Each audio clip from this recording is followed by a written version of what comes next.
Hello and welcome to The State of Footy, the weekly football show where we try and make sense of the news of the footballing world. This is actually my third attempt of this series. Last time I did it, they actually shut the channel down. That was on YouTube, which that wasn't exactly ideal, and I'm hoping the same doesn't happen, but third time's a charm, eh? So starting off in the Premier League, in just a week after their 7-0 win over rivals Manchester United, Liverpool have lost 1-0 to Bournemouth, who are in the relegation zone at the start of the match. I hope Jamie Carragher enjoyed his 7-up during the Champions League coverage, because he was just dealt a sour blow of cherry vodka. In fact, that wasn't even the worst news to Liverpool fans, because early in the week, John Henry announced that he was staying at the club. Grimsby Town, currently sitting 16th in League 2, beat Southampton to progress to the quarterfinals of the FA Cup. They were facing Brighton next. Last time I saw this much commotion on the South Coast was in Eastbourne Poundland. That's not I didn't write a punchline for that. Just go there, see for yourself. Over to the Bundesliga, and Dortmund have drawn 2-2 against their rival Schalke, which puts Bayern 2 points clear at the top of the table. Maybe with that extra lead, Bayern can finally afford to let João Cancelo out of the basement. Staying in Europe, an Englishman, Scott Parker, has been sacked from Club Brugge after their 5-2 Champions League exit against Benfica. Scott Parker only managed 12 games, and a lot of people say the hand of God is football's greatest robbery. However, Scott Parker being given the least amount of time out of any other manager ever, while simultaneously having the game's greatest dress sense, will always be a case that I'll argue. Over to Saudi Arabia, in Cristiano Ronaldo's Al Nassr have lost 1-0 to Al Ittihad. Even the footballing gods could not handle the Ronaldo fanboys after Messi's Champions League exit, and they needed to get involved themselves. Someone had to. Over to Italy, and Inter have lost 2-1 to Spezia, who are currently battling relegation in Italy's Premier Footballing Division. This loss is significant because it puts Napoli 18 points clear, second place Inter, at the top of the table. My guess on the whole thing is that Inter saw the title race over in Germany and decided that Europe needs at least one Farmers League. Those are the most significant results of the week, but let's look over some of the general footballing news. There's currently a bit of a dispute between Richarlison and Antonio Conte, in which Conte recently dubbed Richarlison selfish in an interview.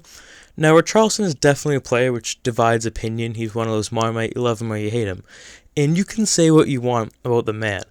But the fact that he still has the audacity to be dubbed selfish while scoring 2 goals is something that you at least have to admire in himself.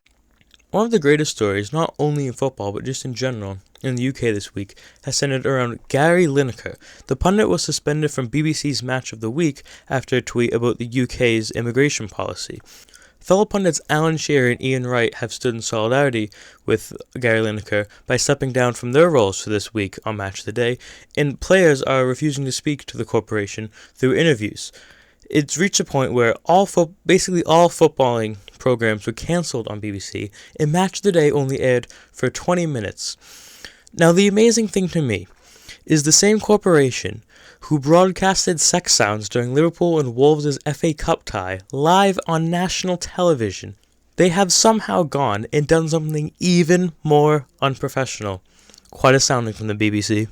PSG fans unfurled a banner that was protesting their owners and their board ahead of the match when they inevitably went out to Bayern Munich. You can understand the lack of content from the fans when you see that the board responded with a 50 million potential link to Harry Maguire. I mean, I don't know if this is the board trolling PSG fans. I don't know if this is their response to it, but it is surely something.